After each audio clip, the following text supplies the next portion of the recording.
Hello friends, नमस्ते, राधे राधे। कैसे हैं आप सभी। तो फ्रेंड्स, आज मैं आप सभी के लिए फिर से एक नया वीडियो लेकर आई हूं।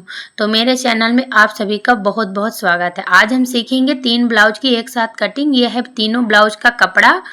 और तो अभी हम कपड़े को साइड कर देंगे। पहले हम करेंगे अस्तर पर कटिंग। तो ये है अस्तर, तीनों का कलर का मैंने अस्तर ले लिया है। अब हम पहले इसको फोल्ड करेंगे। तो चलिए मैं फोल्ड कर लेती हूँ। तो यहाँ पे देखिए फ्रेंड्स, मैं अस्तर को फोल्ड कर ली हूँ और तीनों अस्तर को बराबर से फोल्ड किया है मैंने। तो इस तरह से आप भी 3-4 ब्लाउज की एक साथ कटिंग कर सकते हैं। तो पहले आपको ब्लाउज का लंबाई का नाप लेना है इस तरह से। तो ब्लाउज की लंबाई है 14.5 इंच, लेकिन आधा इंच हमें बड़ी करनी है, तो टोटल 15 इंच। और इस तरह से आपको चेस्ट नापना है। तो ये देखिए चेस्ट आ रहा है 9.5 इंच, और यहाँ से आपको इस कोने से दूसरे कोने तक आर्म होल के साइड में इंची टेप को रखना है। देखिए 19 इंच आ रहा है। तो ये 19 ऊपर का भाग हो गया दोनों साइड का, और दोनों साइड का नीचे का। तो 19 दूना कितना होता है 38 चेस्ट की हमारी ब्लाउज है। अब ये है पीछे का गला। तो आप गला 2-3 तरह से नाप सकते हैं। इस तरह से इंची टेप को रख करके नाप लीजिए। तो देखिए 10 इंच आ रहा है। इस तरह से भी शोल्डर से तिरछा रख के इंची टेप को नापिए, 10 इंच आ रहा है। और गले की पट्टी भी नाप लीजिए। तो यहाँ देखिए 4 इंच तैयार है, लेकिन 1 इंच हमें गला और डीप करना है। शोल्डर देखिए तैयार 2 इंच है। तो हमें गला कस्टमर बोले है कि 1 इंच आप और डीप कर दीजिएगा। तो चलिए फिर मैं किस तरह से हमने नाप लिया है उसी मेजरमेंट से हमें। तो 38 का चौथा भाग हो गया 9.5 इंच। तो यहाँ आपको पहले 9.5 इंच पर फिटिंग का निशान लगाना है। उसके बाद आपको 2 इंच लूजिंग रखना है। अब हम लंबाई का निशान लगाएंगे। तो 14.5 में आधा इंच बढ़ाना है, तो हो गई 15 में 1 इंच प्लस कर देंगे सिलाई मार्जिन, तो हो गई 16। टोटल लंबाई मैं यहाँ पे 16 इंच ले रही हूँ। अस्तर ब्लाउज में आपको 1 इंच ही बढ़ाना है। अब यहाँ पर हम शोल्डर लेंगे। तो शोल्डर मैं 6 इंच ले रही हूँ, क्योंकि मैं 2.5 इंच का गले की चौड़ाई रखूँगी। तो यहाँ पे देखिए 6 इंच मैंने शोल्डर लिया। अब हम आर्म होल भी 6 इंच ही रखेंगे, क्योंकि हमारे ब्लाउज की बाजू बड़ी है, 9-10 इंच की बाजू है। तो हम आर्म होल भी 6 इंच रखेंगे। इस तरह से आपको इंची टेप पटरी से सीधा कर देना। इंची टेप से भी कर सकते हैं। अब 1 इंच पर आपको करनी है गोलाई, क्योंकि हमारा गला डीप रहेगा। और 6 का आधा 3 में निशान लगा लेना है, और वहीं से हल्के हल्के हाथों से आपको कर देनी है गोलाई। अगर हम डीप गला बनाएंगे तो आर्म होल की गोलाई हम 1 इंच पर करेंगे। अब जो हमने फिटिंग का निशान लगाया था, तो इस तरह से आपको पटरी से सीधा कर देना है, और इस लाइन को भी सीधा कर देना है। अब हम गले की चौड़ाई लेंगे। तो 2.5 इंच में गले की चौड़ाई ले रही हूँ। और देखिए 3.5 इंच का हमारा शोल्डर है, तो 1 इंच सिलाई हो जाएगा, 2.5 इंच तैयार आएगा। और यहाँ पे देखिए 4 इंच हमारी पट्टी थी, लेकिन 1 इंच हमें गला और डीप करना था। तो टोटल मैंने 4.5 इंच लिया, और उसके बाद इस तरह से पटरी से सीधा निशान। अब आपको मैं यहाँ पे मटके गले का शेप दे रही हूँ। तो जितना हमारा लंबाई है, हम अगर मटका गला बनाएंगे तो उसका आधा इस तरह से निशान लगा लेंगे। उसके बाद इस तरह से इधर हम हल्का राउंड शेप देंगे, और जितना हमने जहाँ पे निशान लगाया उधर से आपको बाहर की तरफ शेप देकर इस तरह से मटके गले का निशान लगा लें।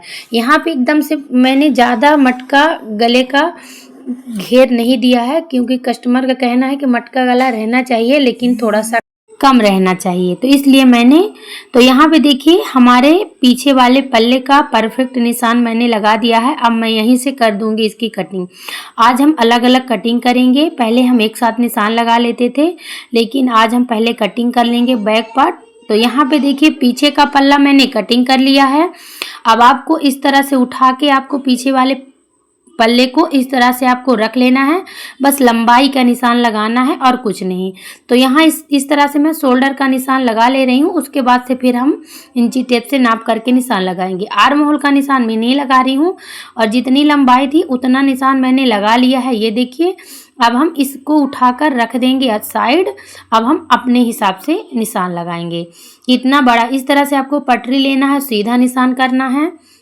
उसके बाद हमारे ब्लाउज की तैयार लंबाई कितनी है 15 में 1 इंच हमने बढ़ाया था, 16 इंच लिया था। लेकिन ये हमारा आगे का पल्ला है, तो इसमें हमें 2 इंच प्लस करना होता है। तो हम हमारा पीछे का पल्ला तैयार 16 इंच था कटिंग में, तो 1 इंच आपको और बढ़ाकर निशान लगाना है, और इस तरह से निशान को सीधा कर देना है।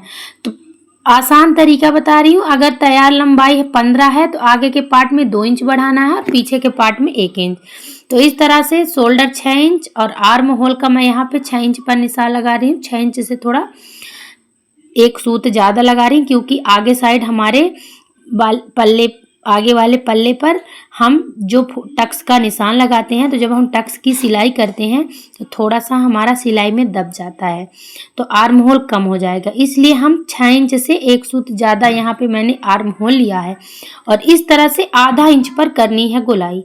इसके बाद आपको शोल्डर से 13 इंच पर निशान लगाना है बेल्ट के लिए। ये देख सकते हैं 13 इंच पर निशान लगाना है।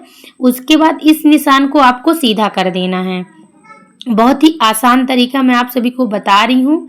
उसके बाद से अब आपको गले की चौड़ाई 2.5 इंच लेनी है और गले की लंबाई अपने हिसाब से मैं यहाँ 6 इंच ले रही हूँ। आपको कम ज़्यादा भी करना है तो कर सकते हैं और इस तरह से आपको कर देनी है गोलाई। उसके बाद ये देखिए अब हमें क्या करना है, शोल्डर से हमें 10 इंच पर निशान लगाना है, क्योंकि आधा इंच हमारा शोल्डर दब जाएगा तो 9.5 पर निशान लगाएंगे तो छोटा हो जाएगा। यहाँ 1 इंच पर निशान लगा के गोलाई कर देना है। अब उसके बाद यहाँ गोलाई से और यहाँ गले तक का लंबाई नापेंगे तो 6.5 आ रहा है, तो यहाँ हम 3 इंच पर निशान लगाएंगे और इसकी लंबाई 2 इंच। यहाँ पे देखिए जो हमने मुख्य बिंदु का निशान लगाया था और नीचे से आपको 4 इंच पर निशान लगाना है, तो यहाँ पे देखिए इसका गैप 1.5 इंच है और इसका यहाँ से गैप 1.5 इंच रखेंगे और इसको हम इस तरह से सीधा कर देंगे। ये मैं दूसरा तरीका बता रही हूँ टक्स का निशान लगाने का, और एक तरीका जो मैं डेली बताती हूँ तो वो है ये दूसरा है। यहाँ से 3 इंच पर आपको निशान लगाना है और इस तरह से जितना सिलाई करना है उतना निशान लगा। यहाँ से फिर से आपको 1.5 इंच पर निशान लगाना है, इधर साइड से 1.5 इंच पर निशान लगाना है और इन दोनों को निशान को मिला देना है। तो यहाँ ये मैं दूसरा तरीका आपको बताई हूँ कि मैं 2-3 तरीकों से टक्स का निशान लगाती हूँ। तो एक तरीका मैं डेली शेयर करती थी और ये दूसरा था। चलिए अब हम कर लेते हैं कटिंग। हमारे ब्लाउज का निशान परफेक्ट लग गया है। अगर आपको ब्लाउज की कटिंग अच्छी लगी होगी तो कमेंट करके फ्रेंड्स ज़रूर बताइएगा। और यहाँ पे देखिए मैंने कटिंग कर दी है और आप सभी को कटिंग समझ में आई कि नहीं आई और क्या दिक्कत है आप सबको, तो कमेंट में ज़रूर बताइएगा और नेक्स्ट वीडियो मैं आपकी कमेंट का बनाऊंगी। अब यहाँ पे जो एक्स्ट्रा इतना हमारा अस्तर बचा है तो इसको हम ले लेना और हम तीनों बाजू भी एक साथ कटिंग करेंगे। तो इस तरह से आपको एक बार फोल्ड कर लेना है और उसके बाद एक बार हम और फोल्ड करेंगे, क्योंकि हम दोनों बाजू अपनी एक साथ निकालेंगे, तो यानी 3 ब्लाउज की बाजू हम एक साथ कटिंग करेंगे। तो यहाँ पे हल्का सा आपको जितना एक्स्ट्रा कपड़ा बड़ा था तो मैंने कटिंग करके उसको बराबर कर दिया है। अब हम ब्लाउज उठाएंगे और यहाँ पे देखिए 4 परत फोल्ड कर लिया है। अब पुरानी वाली ब्लाउज उठाना है और उससे बाजू की लंबाई का नाप लेंगे। तो यहाँ पे देखिए शोल्डर से इस तरह से इंची टेप को रखना है, तो कितना आ रहा है 8.5 इंच, लेकिन कस्टमर बोल रही है कि 9 इंच हमें तैयार बाजू चाहिए, आधा इंच बढ़ा दीजिएगा। और यहाँ पे 5.5 इंच गोलाई है, तो हमें 9 इंच की तैयार बाजू बनाना है। तो यहाँ पे देखिए 9 में 1 इंच प्लस कर दिया तो कितना हो गया 10 इंच। तो टोटल हमने निशान 10 इंच का मैंने यहाँ पे लगाया और इस तरह से इस निशान को आपको सीधा कर देना है। उसके बाद से आपको 38 चेस्ट की ब्लाउज है, 2.5 इंच पर मैं यहाँ पे आर्म होल की गोलाई करूँगी और इस निशान को कर देना है सीधा। यहाँ से 5.5 इंच गोलाई का निशान लगाना है और 2 इंच एक्स्ट्रा मार्जिन लेना है। अब यहाँ से शोल्डर से आपको 2 इंच का निशान लगाना है और उसके बाद से इस तरह से इंची टेप को रखना है तिरछा और इस तरह से बीच में एक निशान लगा लेना है, क्योंकि जब हम आर्म होल की गोलाई करेंगे तो पहले आप हल्के हल्के हाथों से गोलाई करिए इस तरह से, डायरेक्ट इकट्ठा निशान मत लगाइए, नहीं तो फिर गहरा हो जाता है, बिगड़ जाएगा। फिर उसके बाद अब आपको इसको गहरा कर लीजिए। तो इस तरह से देखिए हम आर्म होल की गोलाई करते हैं और बहुत ही परफेक्ट हमारी बाजू बनती है। इस तरह से जो फिटिंग का निशान है उसको सीधा कर देना है और जो एक्स्ट्रा निशान हमने 2 इंच का लिया था उसको भी सीधा कर देंगे। तो देखिए 1.5 इंच कपड़ा घट रहा है, 1.5 इंच हमें लगाना पड़ेगा ज्वाइंट, क्योंकि यहाँ पे इस तरह से देखिए जो फिटिंग का निशान लगाया तो कितना आया 8 इंच। अब मैं आपको पुरानी बाजू से नाप के दिखा रही हूँ, तो देखिए कितना आएगा, ये देखिए 8 इंच आया ना। तो ये बाजू कटिंग करने का बहुत ही आसान और सरल तरीका है। अब आपको यहीं से आधा इंच की दूरी लेते हुए इस तरह से गोलाई कर देनी। ये हो गया फ्रंट पार्ट का, ये हो गया बैक पार्ट का। अब हम कर लेंगे कटिंग। तो अगर आपको बाजू की कटिंग भी समझ में आई है तो कमेंट में ज़रूर बताइएगा और आपको क्या सीखना है ये भी बताइएगा। बहुत ही आसान और सरल तरीके से मैंने आपको कटिंग करना बताया है। तो आप सभी को क्या सीखना है सभी लोग बताइएगा, और मेरा वीडियो कैसा लगा वो भी बताइएगा। और ये जो एक्स्ट्रा कपड़ा हमारा निकलेगा तो इस तरह से हमें इधर साइड पे ज्वाइन कर देना है। तो हमारे बाजू की कटिंग हो गई है, और यहाँ पे देखिए मैं निशान लगाकर दिखा रही हूँ। इतना हमें सिलाई में चला जाएगा, और 1.5 इंच हमें एक्स्ट्रा चाहिए तो नीचे मिल जाएगा। तो इस तरह से हमारी बाजू की परफेक्ट कटिंग होती है। आप इस तरह से बाजू कटिंग करेंगे तो आपका बाजू भी बिल्कुल नहीं बिगड़ेगा, चाहे सूट का हो चाहे ब्लाउज का हो। और ये हो गया हमारे ब्लाउज का बैक पार्ट, और यहाँ पे ये देखिए हो गया बेल्ट, और मैं आपको फ्रंट पार्ट भी दिखाती हूँ।